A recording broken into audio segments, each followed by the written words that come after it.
Hi, friends, and welcome back to Podcast Barbie. I'm Kier, and this is Erica. She is our first guest for Midweek Moxie. This is going to be a series where I interview local South Carolina small business owners and entrepreneurs around the area. And I'm super happy to have her on here. So, Erica and I actually connected because I had posted in the group I run, She Squad, about potentially bringing on some of the local gals on there to do some podcast recordings with me. And she was like, "Hey, I run a travel business and I do PR and all the fun things." And I was like, "Well, funnily enough, we're trying to plan a Christmas vacation going on a cruise with five of us." And she was like, "I can definitely help with that." So I was super excited. We hopped on a little chat and she got us our cruise booked, and it was super easy and I didn't have to stress about it. And my mom actually understood all of the things. So that's always helpful. Some portals are Amazing. a little confusing, I suppose. But yeah, so I'm super excited to have you on here today. Thank you. Thank you for having me. I was excited too. Yeah, amazing. All right. So if you want to just tell us a little bit about yourself and then we'll jump into some origin story questions. Sure. So, my name is Erica McCall, and I'm a former public school teacher. I now homeschool my two boys who are 9 and 12, and I'm very thankful for that. And I was born and raised in Greenville, spent all 42 years of my life up until about 3 months ago in Greenville, and now we live in Bluffton. Yeah, that's a good little area. I've heard good It's things about beautiful. that. Yeah, it's nice and quiet probably too. Yes, it is. It's a lot more quiet. Yeah, less traffic. Unless you're Yes, coming into the town, of course. that's true. Yeah. Okay, so if you want to go ahead and give us a quick elevator pitch for your businesses. So since you have multiple, feel free to do multiple. Sure. So I think everybody kind of feels like they know, oh, travel agent and books travel. But we do a lot more than I think people realize kind of behind the scenes, which is good because we're doing the work and people aren't having to, keep up with quite as many things. But mostly it's just about making sure that the client has as enjoyable and as smooth of a process as possible. And personally, I book everything Disney, as the name suggests, Disney, Universal, Sandals, Beaches, Royal Caribbean, and so many more things. But it's more about kind of getting those memories booked without the memories being pain points, like the frustration kind of behind, do I have to call and wait on hold if there's a promotion, some of those things. And our services are free. And I think that's the number one misconception there. And after 10 years, coming up on 10 years as an agent, I've noticed over the years a lot of agents are teachers or former teachers like myself. And I wanted to do something to help women who were looking to get started because I think there's a big stigma around starting something new, especially later in life, post 40 for me. But trying something new, kind of can be frowned upon. And I wanted to do something to help women get to a place that I feel like has made our family more comfortable and to be able to kind of reach past some of the city boundaries and go explore new places. So I started my own business to help women do that. I love that. And then so you also have another business though too, in addition to Yeah, so Rebelliously Creative is the name of it, which my parents loved the name. My dad was like, "Why rebelliously?" I said, "Because there's so much." First of all, it comes from the word Promethean, which if you go through, named after the god Prometheus and stuff like that, but it says in capturing the idea of being rebelliously creative. And I liked that because I felt like my brain works like that. There's always something happening or too many things happening. But I think we're often given, yes, you can be creative if you're using these three crayons, or if you're staying within these boundaries. And I really want to encourage women to go, no, what is it that you love? What is it that you're passionate about? You don't have to be defined by the boundaries of what somebody else's business looks like or what you think that you're supposed to be doing. Be creative, be rebellious about it in a way that is, uplifting to you and your family. that. Yeah, coloring outside of the lines is something that I think more people need to do for sure. Ideas inside the box can be great, however, they don't give you the potential that you could possibly have. Da So Vinci what would never have stayed inside the box. Yeah, exactly. So what sparked the idea for that? Was there like an aha moment or was it like a slow build to building that up? And then how did you choose travel agency? So, as I mentioned, I was a teacher and I always needed extra money because teaching broke. Actually doesn't pay a lot. Yeah. It I does wish it not. did. Right? It should, but it doesn't. So I always kind of had a hustle going. There was always something that I was doing, selling jewelry, making things, whatever. And then when I had my second son, I was crying every day on the way to work because his daycare situation was just not going well. And I tried to quit teaching in the middle of the school year and was told if I did that, I'd never work for the district again. And so I read their fine print because don't threaten me with a good time. So Yeah. I read their fine print and found out that I could go back to school. And as long as I was in another graduate program, I would be guaranteed a position back. So I finished the school year. And in the meantime, I saw about a travel agency that was local, and I pursued her for that whole year and kept emailing and kept emailing. And she said, no, I don't hire agents. I have a couple of friends or relatives that are helping, but I'm not looking to hire agents. And after a year, I wore her down, and I still give her a hard time about it, and got her to interview me. And my son, I think the first time we really met, he was like 8 weeks old. And so he was in the car seat beside me at our luncheon. And I just said, hey, I've got to have something. I've got to have something that makes it to where eventually I'm not having to go to work if I don't want to be. And so 10 years later, I have loved it, and I'm now not having to go to work because I don't want to right now. And it's what's best for my family. But then, like I said, I just felt like those opportunities are so few and far between, and you're not encouraged to take them when they come. I think teaching, there's the idea that insurance and retirement are kind of the chokeholds around that, versus you can make enough to be sustaining those two ends. So just that's where all of that kind of meshed together. But it all stemmed from a need for my family and to make sure that I felt like I was doing what was right as a mom. I love that. What about with Rebelliously Creative? What were you like, I need to do this for the family? Or would you just like it was more of a personal project? I think that was more, by the time I left teaching, there was so much where I saw my friends giving their whole selves to teaching. I mean, when I taught, everything I had went into it, and my family got less of me.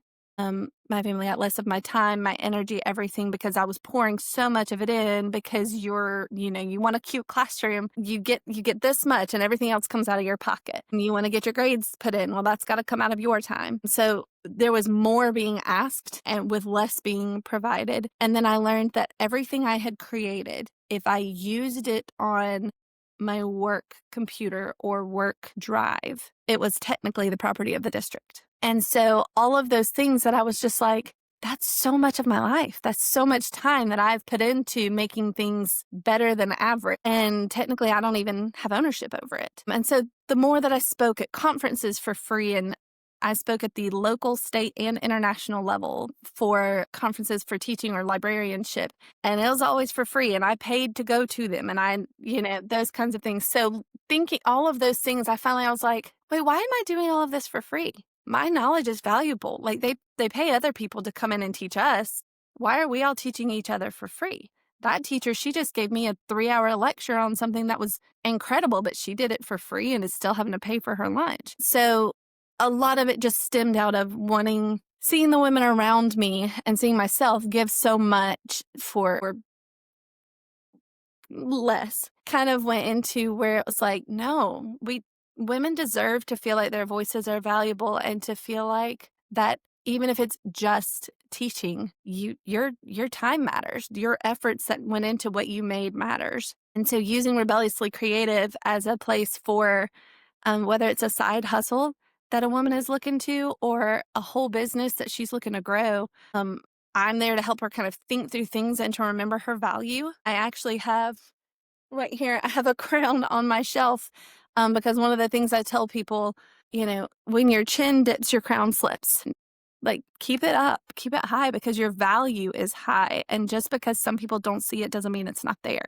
Your value is not determined by whether other people see it or not. I love that. Yeah, my mom was a teacher for many, many years, so I definitely know the hustle that goes into it. So I appreciate that Yes. you recognized everyone's talent. It's like, yeah, I have talent. I can do this. I can help out. Yes. What was the very first step you took to get it off the ground? So, as far as getting started with travel, because I feel like without that, I don't think I ever would have done Rebelliously Creative. I think if I hadn't had to really experience years, because I'd always done things in short stints, 6 months, a year with something, ADHD. And so I think without that longevity and seeing shifts come and go, high seasons, low seasons, I don't know that I would have done anything different. But to start with travel, the first thing I did was go to Disney. It was right after I got hired, I did all my training and everything, but then I had grown up going to Disney World, but now I had kids and I'd never gone as work. So, I took my then 3-year-old and 6-month-old and a baby wore all through Disney, which is toasty, I will say. But, yeah, I went and just enjoyed it in a different way. I experienced things that I'm like, "Okay, now I can better tell moms about this," or, looking at things differently from a work perspective. How do I make this piece smoother for people? How do I give advice? And then for Rebelliously Creative, honestly, the first thing I did was I bought one of those Instagram courses Yeah. where you buy it and you resell it and make money from it. And I bought it and I did all the coursework in 7 days, something really fast because I listened on X speed. But I did all of that, and then as I listened to everything, I was like, I don't want other people selling this idea. I want other people selling what they care about. Like, no, I didn't care about that person's course. Mhm. I don't want people to care about something that I've created. I want people to care about what they've created. That course did help. I left teaching and went to work for a nonprofit as their director of marketing and communications for a year, which served as a beautiful bridge for getting out of the classroom, feeling like I could do that after 17 years as a teacher, that it was okay to not die as a teacher. So it provided that, and it let me give back, I feel like, in a way, to the education community in our city, to be able to look at things differently, and then also to learn a lot about what does it take for marketing? What things do you need it to really look like versus travel versus different socioeconomic groups? Our donor end there was very different than a teacher client booking Disney. So all of those things kind of stretched out and led me to creating my own things for my clients, to where I recorded content not with the goal of other people selling it, but with the goal of somebody coming in, getting mentorship, getting one-on-one instruction, and then also having coursework to learn at their own pace, on their own timing, in the car, on the way to work, and just to help them get their brain going on their dream. Pretty cool. I love that. Do you have a typical day? If that exists, can you walk us through it? No. I know being a mom, you're probably like, no, it could change tomorrow. Yeah, so Monday, it will look like me being on a ship setting sail on Utopia, so I know it's tough life, Yeah, man. but, I mean, Cruising. right, it's sad, but that's my favorite part, is that no 2 days look alike, because some days it looks like sending out confirmation emails, some days it's talking to people, what are they interested in booking, some days it's meeting with clients and listening to them say, "My husband just lost his job and I need a way to make money and I don't know how to do anything," which, I mean, that's when you hear a woman tell you she doesn't know how to do anything, that's one of the saddest things in the world to me, because I'm like, I am so sorry that you have been made to feel that you don't know how to do anything. Because within 5 seconds, you can give back to her. Like, I just heard you say you know to do this and this and this. What do you mean nothing? But so no 2 days are the same, and some days are really great, and some days are just me listening a lot. Okay. I assume within your jobs that a lot of the work that you do is solo work, so a lot of individual. But is there a task that you would never delegate because you love it? Even if, like, let's just say tomorrow Bezos decided I'm his travel agent and I'm booking all his stuff, so I'm now making millions. I would never give up talking to my clients. Both of my businesses, my favorite thing is to talk to my clients, because I love getting to know people and I really enjoy hearing what makes people happy, especially after their trips, or after, they see their views have doubled this week, or whatever the win is for the week. The spark of joy is, it's the same as teaching, when you see a kid get that idea, and feeling like you had a little part in that. If you're not the one who's talking to the clients and hearing them and getting to know them, you lose that piece of joy. That makes sense. What's been the most surprising skill that you've had to learn as an owner? I think that no matter what business you're in the business of marketing. I didn't realize how much marketing was needed when I started selling travel. I was like, "Oh, I love travel. You should too." And that doesn't sell travel. Yeah, unfortunately not. And helping people understand that about their own businesses, that you don't have to be a marketer to be a marketer, but you do have to figure out, how do I share my passion with other people in the way that works best for whatever it is you're doing. Yeah, I think a lot of people, they take for granted that they have the ability to create something special and shine. And so then when they're like, I can do it, I can do it, then I think they like almost make themselves a bit smaller. And so then once they get the fun that comes to marketing, they're like, well, actually, this is kind of cool. And I can show off all my skills and like my special attributes. And so I love seeing that with different marketing things. Okay. So you've gotten pretty successful. You've been doing travel for 10 years. You've got Rebelliously Creative. What would you say your biggest win so far has been? The moment that you said to yourself, this is really working. So for travel, biggest win would be the first few vacations where I got pictures from people and their kids or their families just cheesing. And that where I was like, I helped with that. I can do that. The first time, somebody said, hey, my friend told me you booked their vacation and that I should use you. Those in the early days, those were things where I was just like, really? Somebody told you about me? And it was just like, wow. More than like, oh, my mom talked about me or my best friend shared my page. It was that genuine share. And then for Rebelliously Creative, when I've had a client, my very first client, I reached out to a couple of people and offered free services. And the first person who said, I didn't know that, but I feel like I'm more empowered to do better next time. And I was like, I love that she felt comfortable enough to say something that she didn't know, but that she felt empowered to do differently. And that honest dialogue, I was like, okay, I'm connecting, I'm making a difference with somebody. Because I mean, I think both of them, it's just making a difference. And then on a real petty level, I got to pay for my brand new car in May in cash. And Congrats. thank you. What a good And feeling. the guy was like, and let's talk about financing. And I said, I'll be paying in cash. Like, And here's the he's, I'm envelope. sorry. And I was like, yeah, here. And that was my little pretty woman moment where I felt pretty good about. Heck yeah, mama. We love that. We love a woman in power, shining her success. Heck yeah. It's the little things It that, is. It really, especially when it's like a man telling you that, you're like, you don't think I can pay? And I've paid for my car in cash. It probably was not nearly as fancy schmancy as your car, but I am the same way. Like, I'm a saver. Like, I'm going to make my business and I'm going to get it done. And so it's a good feeling. well, it's the first time I've ever owned as a grown up, first time I've ever owned a brand new car, Heck yeah. and the first time I've ever paid for one fully in cash, and, while it did hurt to have that many zeros in the number, it was it was Yeah. still very empowering. You're like, I'm Yeah, it's giving like this, I'm really excited on the outside, but I'm cringing on the right. inside.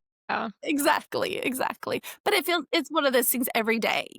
I get in the car and I'm like, "I did this." Yeah, like you did it, and it wasn't like you put the work in, and that was your reward, and that was the success of it. And I think that that's really amazing.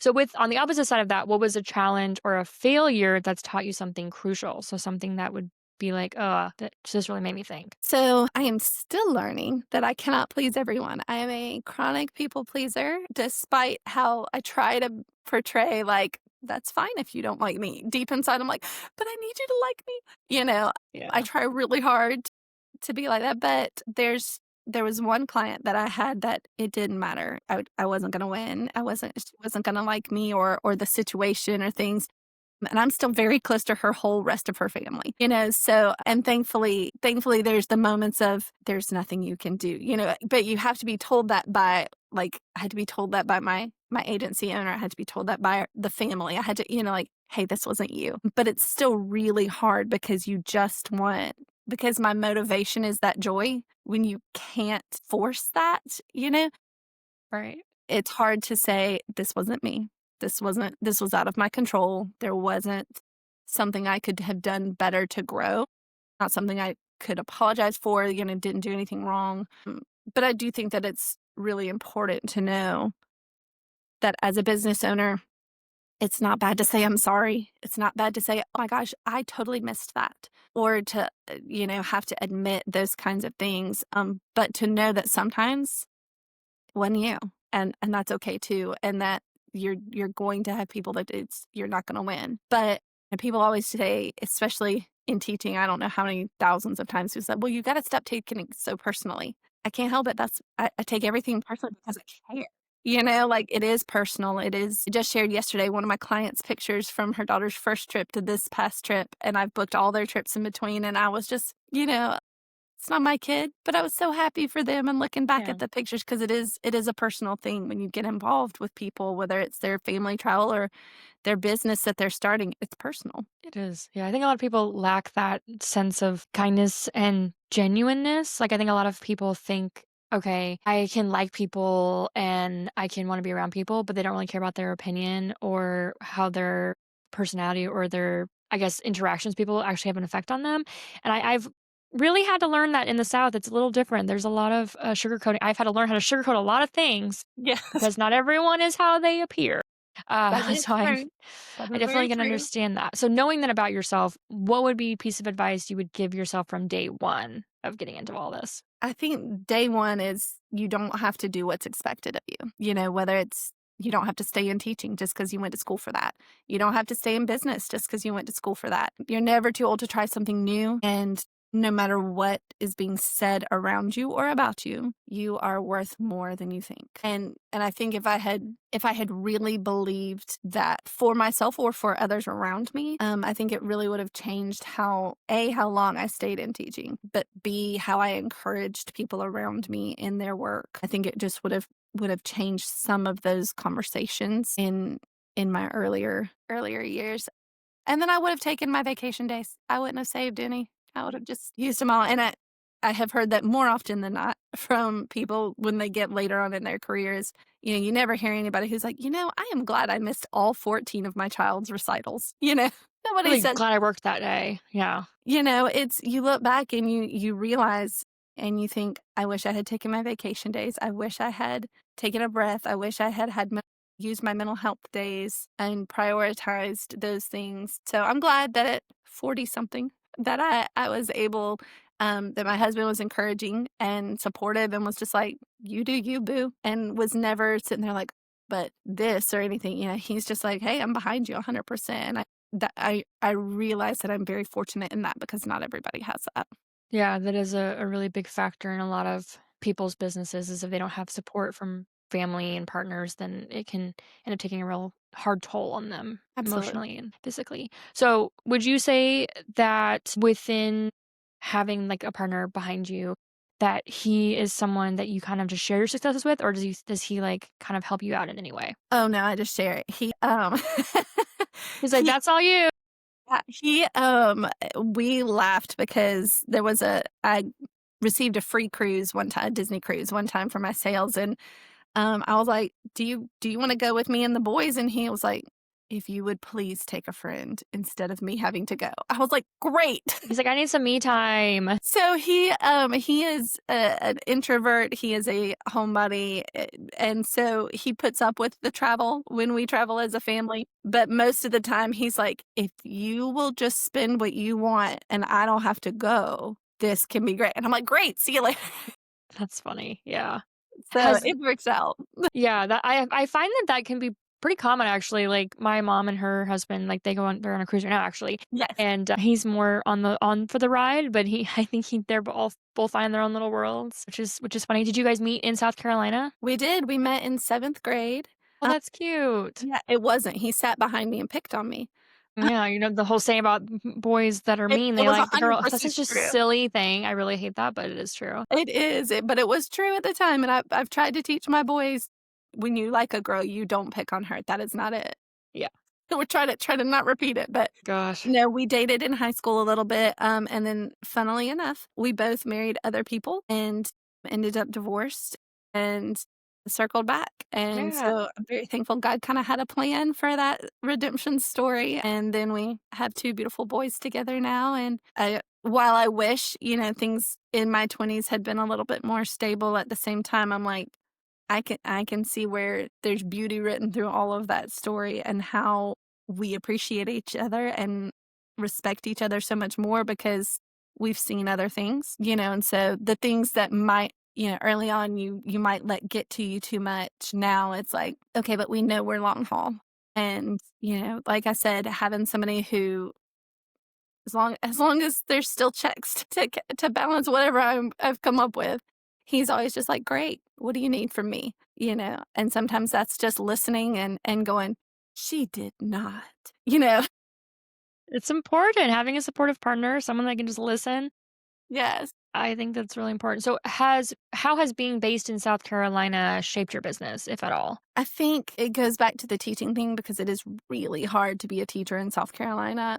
Comparatively, I think there's a handful of states that it's just harder to be a teacher in. I Right, mean, lower teaching's hard no 10. matter what, like, it just is.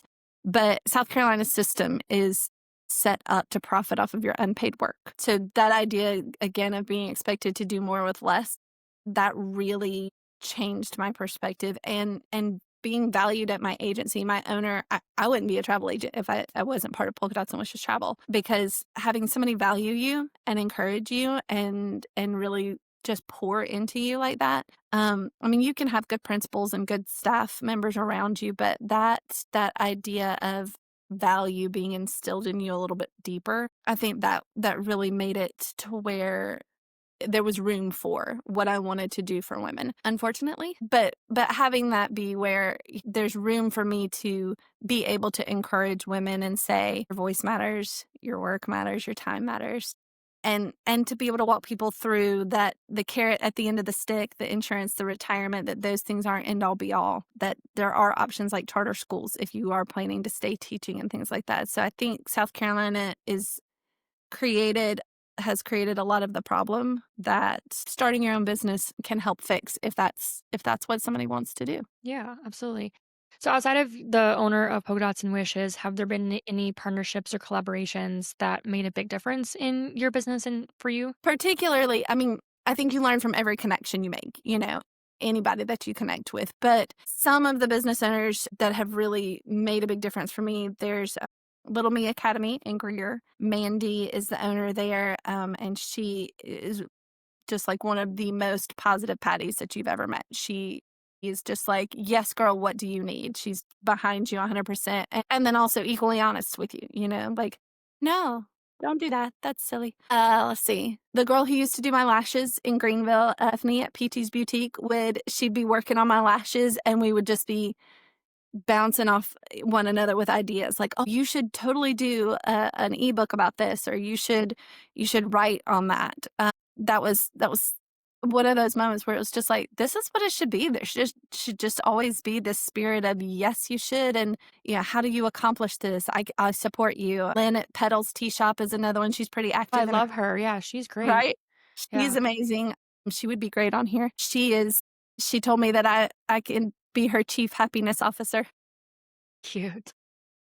And because I will just text her and I will be like, "Hey, what's your name today?" I gave her a special middle name, but she's like, "I'm Lynn Flake." Like just that reminding people, and she does it for me too. She was like, "Hey, they're not working with you because of Royal Caribbean. They're working with you because of you."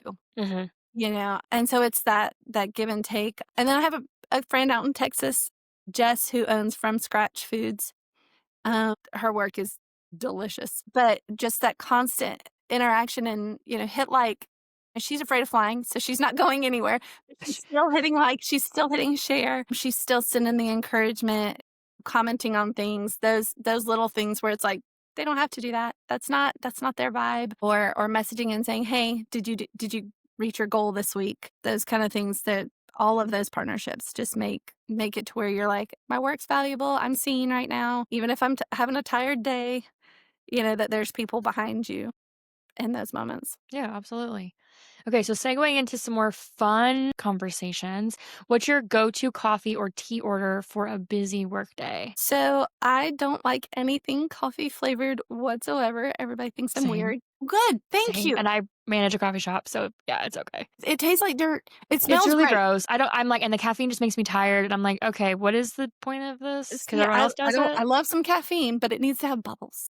But I do Mm. like sweet tea. I love sweet tea. And then Lynn talked me into trying her tea, and it was unfortunately good. Mhm. And so now I have a little Hot tea tea or cold stash, tea? hot tea, Okay.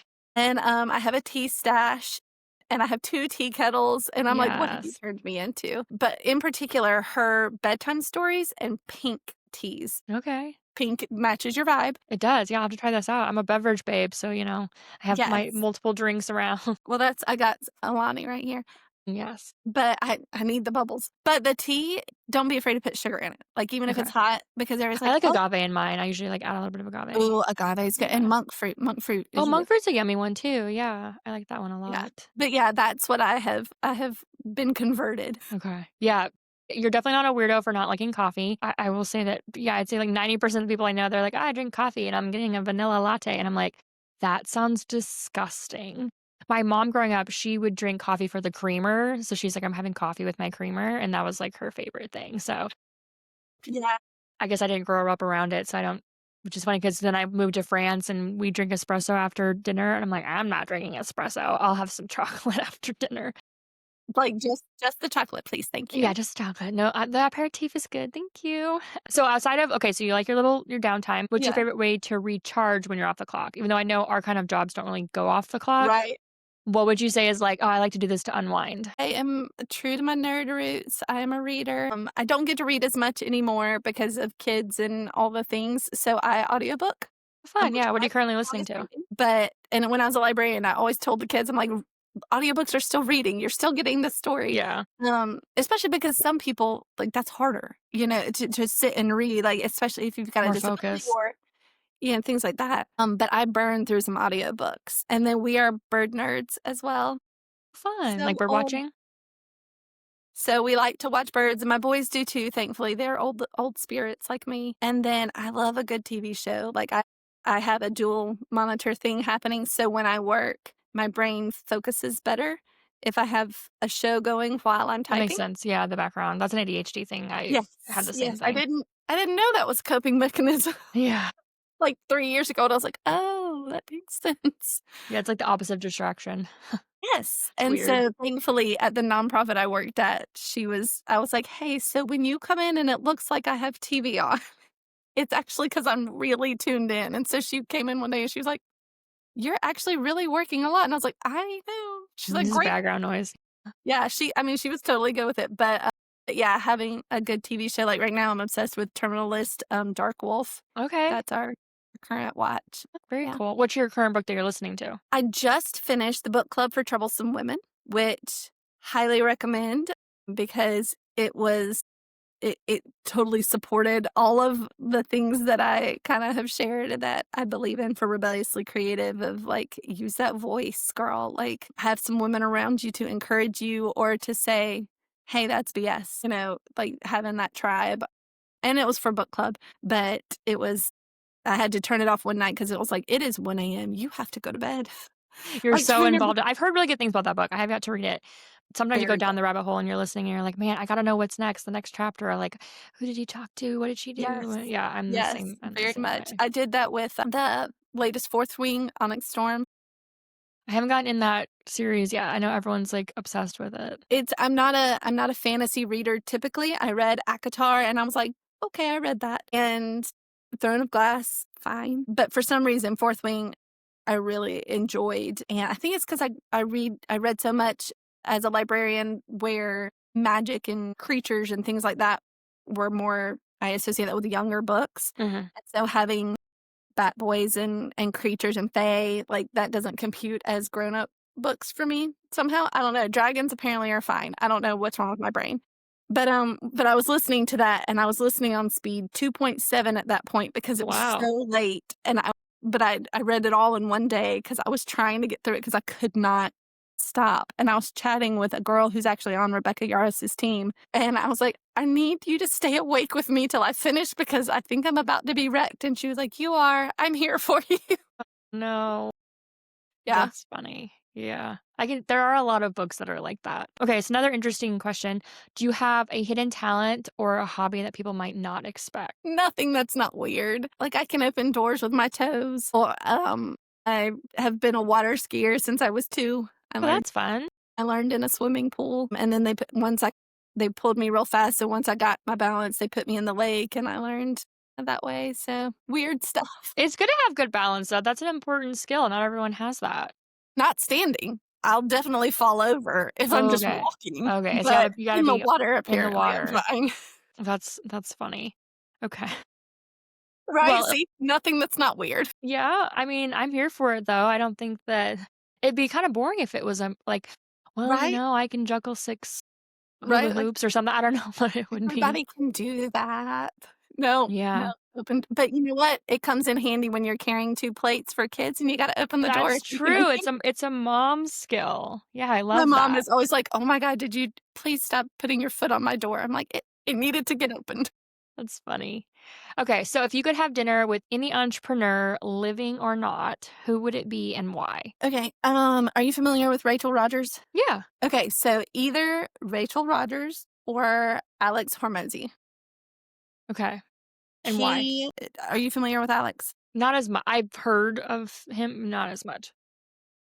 Or his wife, Layla. They listening to their work, I read Rachel's books, all of them, and went and met her in Atlanta, actually, super kind. Fun. That's really Went to cool. one of her book parties, and then I've listened to a bunch of Alex's podcasts, and I think I would want to go to dinner with one of them because I think they would hurt my feelings, but, like, in a good In a good way, you way. know? Yeah. Like, to just spur action because I think they would be like, "Hey, we have 1 hour, so I'm gonna break you into tiny pieces so that we can rebuild, and you're gonna be, like, on fire." And I'm like, "Okay."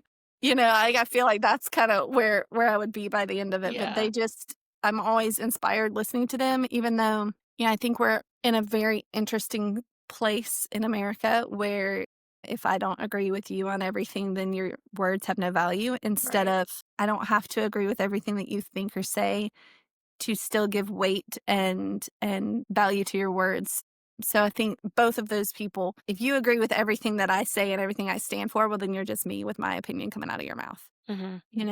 and I'm never going to learn and grow if I only listen to the people that look and sound exactly like me.